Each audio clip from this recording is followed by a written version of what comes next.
What is electricity?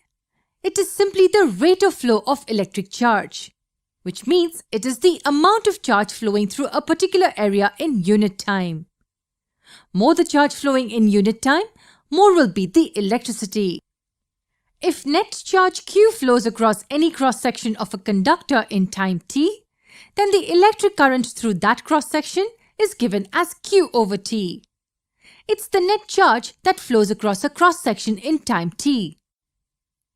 Do you know the SI unit of electric charge? It's Coulomb. How do we understand Coulomb? It's very easy and logical. It is the charge contained in approximately 6.24 times 10 raised to 18 electrons. 1 Coulomb is the charge contained in these many electrons. With this concept, can you tell me the charge each electron possesses?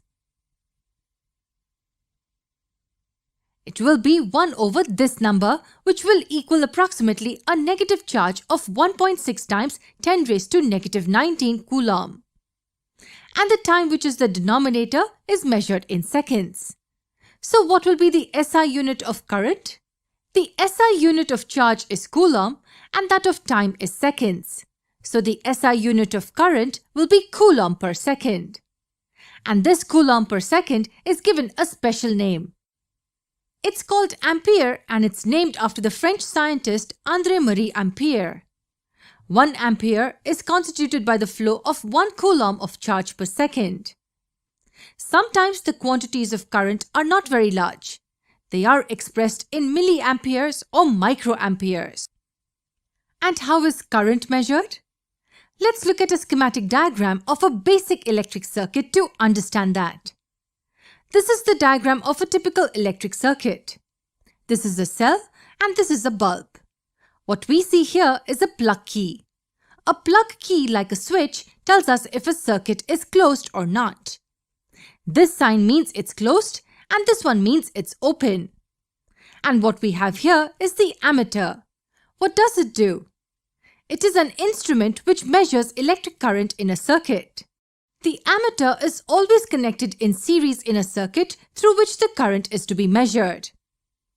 Note that in this case, the flow of current is clockwise from the positive terminal of the cell to the negative terminal. And it means that the flow of electrons in the circuit is anti-clockwise.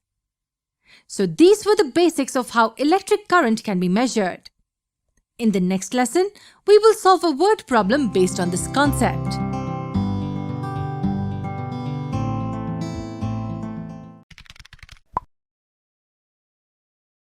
In the previous video, we looked at how angles are measured using degrees. This angle would measure around 30 degrees. A right angle would measure 90 degrees, a straight line 180 degrees, and one complete rotation 360 degrees. Do you know why 360 degrees? It's somewhat arbitrary and had something to do with the base 60 number system. Do we have some other way in which we can measure angles such that it makes a little more sense? Yes, that brings us to the concept of radians, and trust me, not many people understand what radians mean. Most people know how to convert from degrees to radians and vice versa, but it ends there. To understand what radians mean, let's draw a circle. Let point O be its center and length R be its radius. Now let me take this length R and place it here at this point. Now all I do is push it onto the circumference of the circle. The length of this red part is still R, it has just become curved and that's all. The curved length R starts from here and ends here. Now from the center of the circle, we draw another radius that joins the other end point of the red curve. This length will also be R as it's the radius. Let's analyze the figure. We have an arc of length equal to the radius of the circle and two radii joining the center and the endpoints of that arc. Remember, the length of the arc is equal to the radius of the circle. This angle formed here is 1 radian. That's the concept of radians. Actually, there's radius everywhere around this angle. R, R and R, and that's probably why they call it radians. According to various scientists and mathematicians, this is a more logical way to measure angles. It's because we are measuring the angle in relation to the radius of the circle. But how are radians related to degrees? what would this angle be equal to in degrees? If you understood the concept of radians well, then understanding the conversion between degrees and radians would be a walk in the park. What is the circumference of a circle? It's 2 pi r, where r is the radius of the circle. We are talking about the circumference, which is the entire boundary of the circle. Now listen to the next question well. How many such arcs would you need to cover the entire boundary of the circle?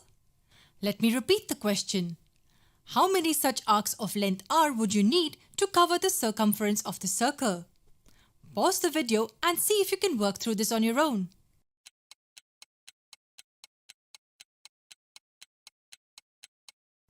The length of the arc is r and the circumference is 2 pi r. Yes, 2 pi r. It means we would need 2 pi such arcs to cover the circumference. 2 pi arcs? What does that mean? As pi is approximately 3.14, we would need 6.28 arcs to cover the circumference. How would it look? This is 1 arc, 2, 3, 4, 5, 6 and a little part left for 0.28 arc or 28% of an arc. So we need 2 pi arcs to cover the entire circumference. And what does each arc correspond to at the center? We have seen that 1 arc corresponds to 1 radian at the center. It implies that to complete 1 full rotation, we would need 2 pi radians. And it tells us something more too. If we rotate 1 arm completely, then 2 pi radians will be covered at the center. But wait, hold on. We also know that 1 full rotation equals 360 degrees. Yes, 1 full rotation equals 360 degrees. As both equal 1 full rotation, these two will be equal. 2 pi radians will equal 360 degrees. That's the relation between degrees and radians. This is what we have been working towards in this video. If we understand this, we can easily derive the rest. This is 1 full rotation. Then how many radians will 180 degrees be equal to? If we divide this equation by 2, we get pi radians equal to 180 degrees. And 180 degrees is half circle or a straight line. And what about a right angle? If we divide this equation by 2, we get pi over 2 radians equal to 90 degrees. So a right angle is equivalent to pi by 2 radians. These three relations are most important when it comes to conversion between degrees and radians. And we don't really need to remember all three. Knowing just one is enough and we can derive the rest. And now we come to the last and the most important point of this video. What does 1 radian equal to in degrees? If we divide the first equation by 2 pi, we get 1 radian as 360 over 2 pi degrees. Substituting the value of pi as 3.14, we get the approximate value of 1 radian as 57.2958 degrees. That's the degree measure of 1 radian. If we have an angle like this, which measures 1 radian, it will equal 57.2958 degrees.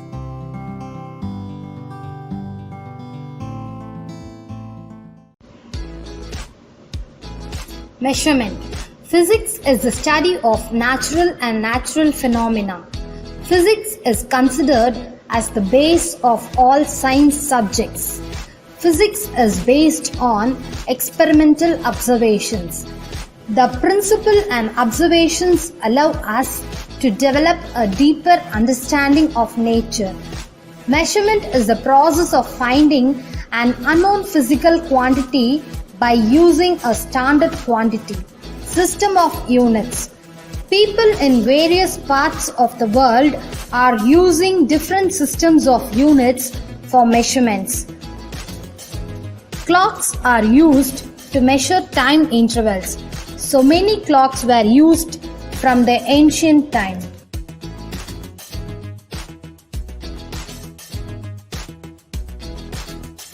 Types of clocks based on display. Analog clocks. It looks like a classic clock. It has 3 hands to show the time. Horse hand. It is short and thick. It shows hour. Minute's hand. It is long and thin. It shows minute. Seconds hand. It is long and very thin. It shows seconds. It makes one rotation in 1 minute and 60 rotations in 1 hour. Digital clocks. A digital clock displays the time directly. It shows the time in numerals or other symbols.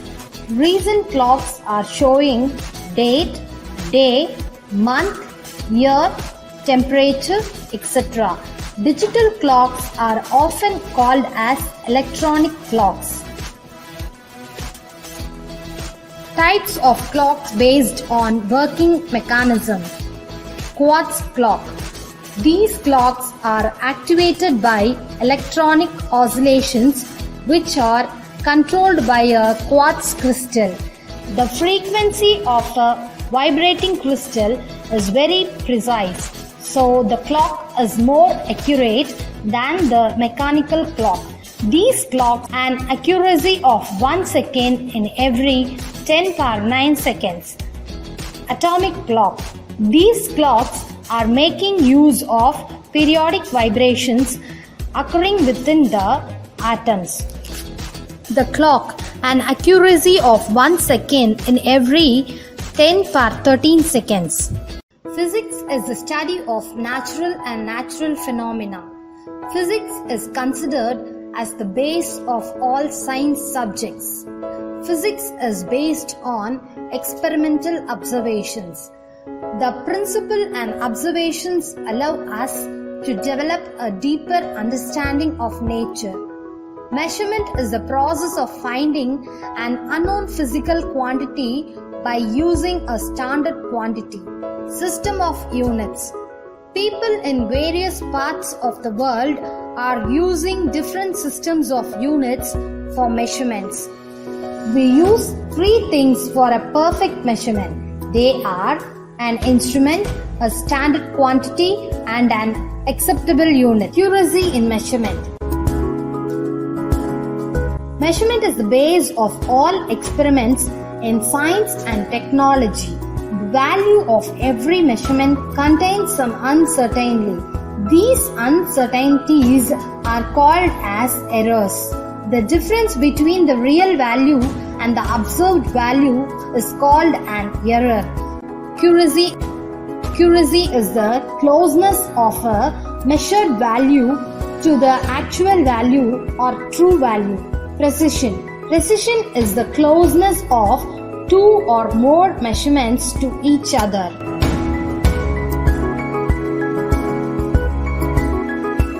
Approximation is the process of finding a number which is acceptably close to the exact value of the measurement of a physical quantity. It is an estimation of a number obtained by rounded off a number to its nearest place value. Approximation are usually based on certain assumption having a scientific background, and they can be modified whenever accuracy is needed.